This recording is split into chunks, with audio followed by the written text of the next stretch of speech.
Hello friends, today we are going to discuss a new topic which is related to polity. Access to internet is not a fundamental right.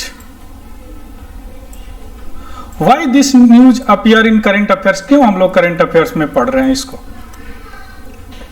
देखते हैं why appeared in current affairs.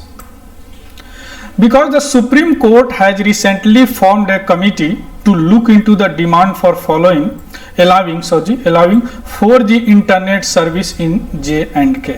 Jammu and Kashmir में अभी एक committee form किया गया under the guidelines of Supreme Court, जो कि committee look into the demand और allowing the 4G internet service in J&K.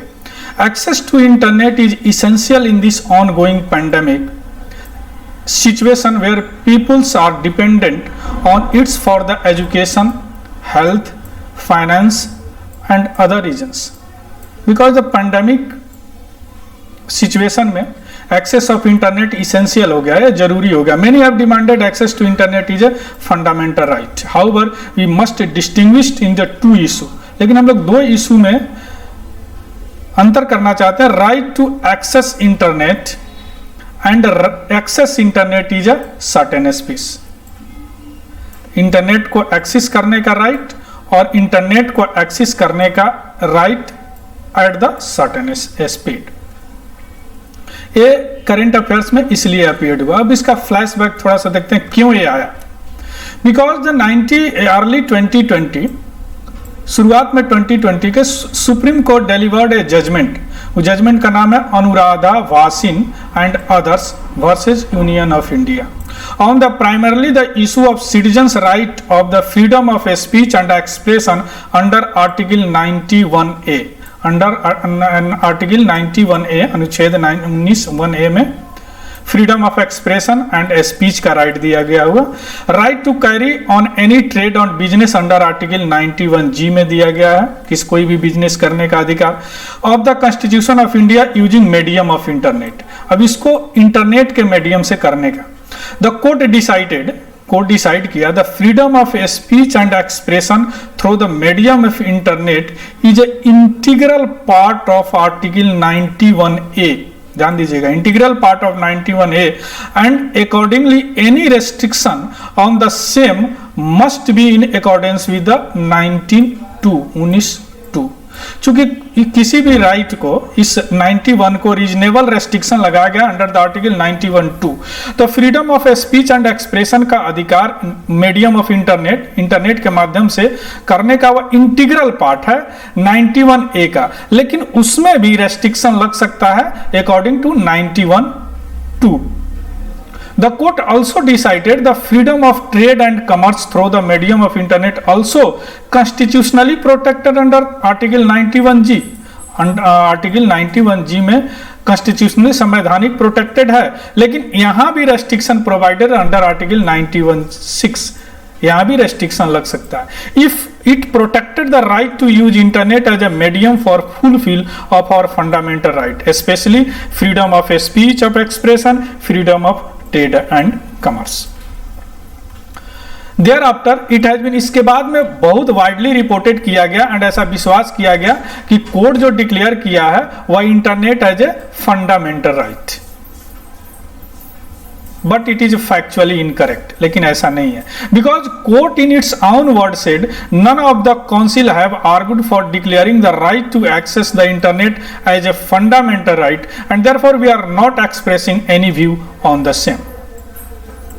The it interpreted element reasonable restriction, याद रखिएगा, reasonable restriction in the light of modern dental. ये थोड़ा सा पीछे का केस है, ये केस क्यों आया इसकी चर्चा करते हैं. केस है modern dental college and research centre versus state of MP 2016 का केस है. इसमें कहा गया कि with the help of Canadian and German jurisprudence theory of proportionality and held that the restriction place under article 91(2) and 6 must include the test of proportionality.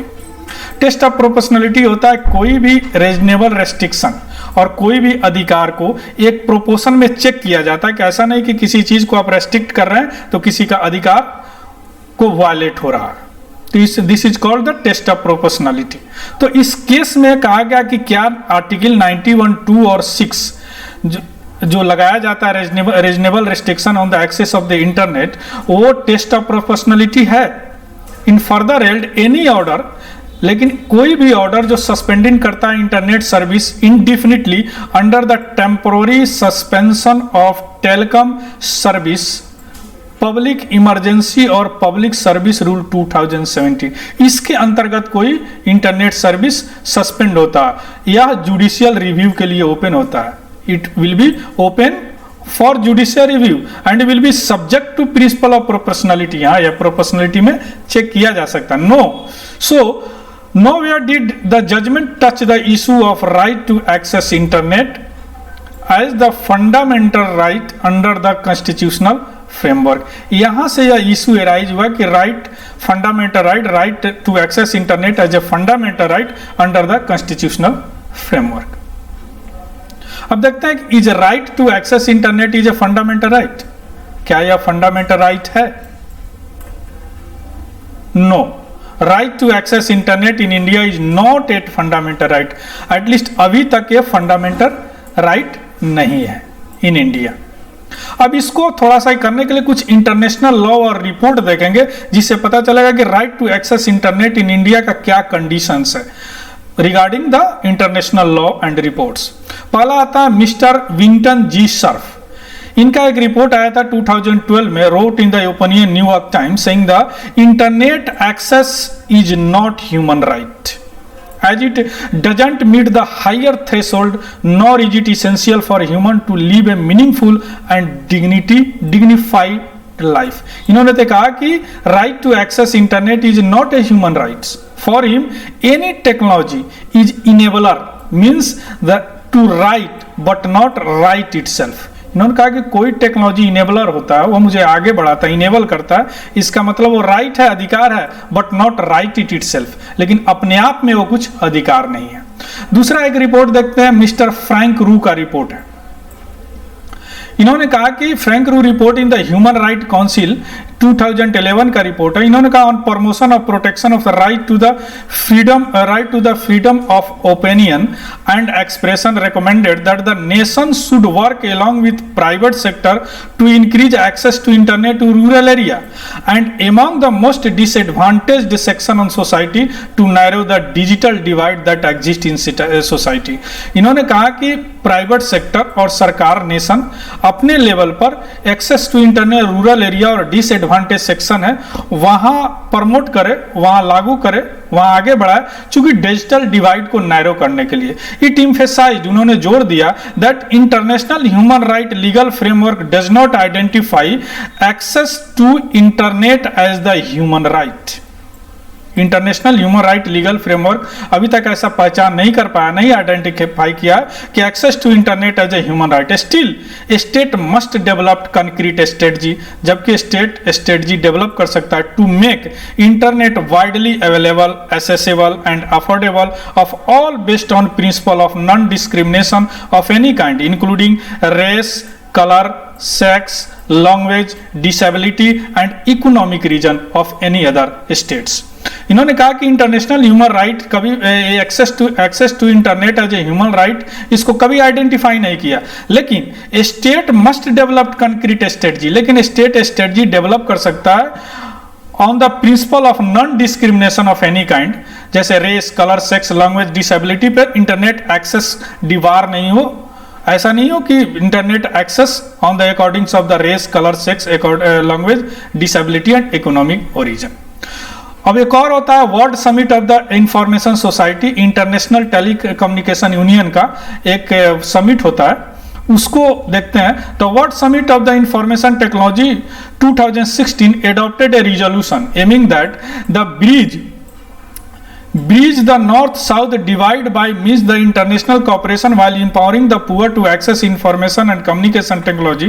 The HRC in the resolution, the promotion, protection, enjoyment of human right of the internet ये resolution है, emphasized on the applying of the human right based approach in providing and expanding access to internet. Such instrument carry only persuasive value of the state.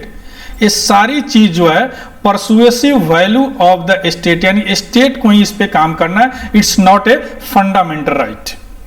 International law has clearly not taken right-based approach toward the access to internet. However, state individually have developed a strategy either through legislation or policy on make access to internet a really for their population. लेकिन state individually strategy adopt कर सकता है through legislation, through विधायिका के through, कानून के through है, policies के थ्रू है, नीति के थ्रू है, और making access to internet reality for their population.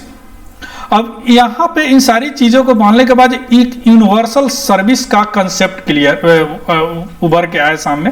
वो देखते हैं क्या होता. थियोडोर वेल एक नाम है, याद रखिएगा, थियोडोर बेल, ये अमेरिकन है. He coined the phrase universal service envisaging telephone as a public utility while making it affordable. उन्होंने कहा कि टेलीफोन जो है पब्लिक यूटिलिटी है, इसको अफोर्डेबल बनाओ, यानी हर किसी की पहुंच होनी चाहिए. It has led to the evolving concept universal service principle USP, which have found its place in the several countries. Policy to encourage internet outrage among the disadvantaged community too. इन्होंने कहा कि यूनिवर्सल सर्विस प्रिंसिपल बनाया जिससे increase internet outreach among the disadvantage community too. तो बहुत सारी country, European Union, so many countries adopted the universal service principle including India also. The universal service support policy and guidelines came in effect in the 2002. India में 2002 में 2002 से ये universal service शुरू हुआ. In 2019 this policy got a boost with the adoption of the national broadband mission. 2019 में इस policy को boost मिला. नेशनल ब्रॉडबैंड मिशन जो शुरू किया गया, इसको हिंदी में राष्ट्रीय ब्रॉडबैंड अभियान भी बोलते हैं. As a result of the national digital communication policy 2019 national digital policy कारण से या नेशनल ब्रॉडबैंड मिशन आया.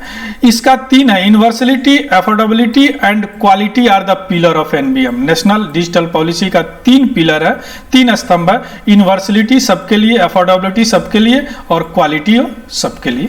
ऐसा है. It identified deliverable providing access to broadband to all village of 2020. ये सारे गांव को 2002 तक ब्रॉडबैंड से जोड़ने की बात करती है. High broadband speed, accelerate fibreisation and strengthen 4G network, roll out 5G network. इन्होंने ऑप्टिकल फाइबर को सारे गांव से जोड़ने की बात की है और सबको एक हाई ब्रॉडबैंड स्पीड और 4G नेटवर्क को मजबूत करने की और 5G नेटवर्क को लाने की बात की गई है. किसमें? National digital communication policy through the national broadband mission या राष्ट्रीय ब्रॉडबैंड अभियान. Monitoring of the initiative will be central state and district level. इसका मॉनिटरिंग जो है 3 लेवल पर होता है, central, state and district level. India being a emerging economy has decisively evident human right perspective to access to internet which would made it justiciable right too. यह justiciable right है, not a fundamental right. Okay, तो ये सारी चीजें हम लोग देख लिया कि access of internet is not a fundamental right. कुछ इंटरनेशनल लॉ भी देखा और इसका why appeared in the current affairs और इंडिया में कैसे इस पे काम हो रहा, किस तरह national telecommunication, national digital communication policy broadband पर इसको जस्टिसेबल राइट माना गया. Hope this video is informative for you. Whole video is based on the article published in the Statesman. Okay, if you like this video, then subscribe it, share it and like it. Okay, thank you. Have a good day.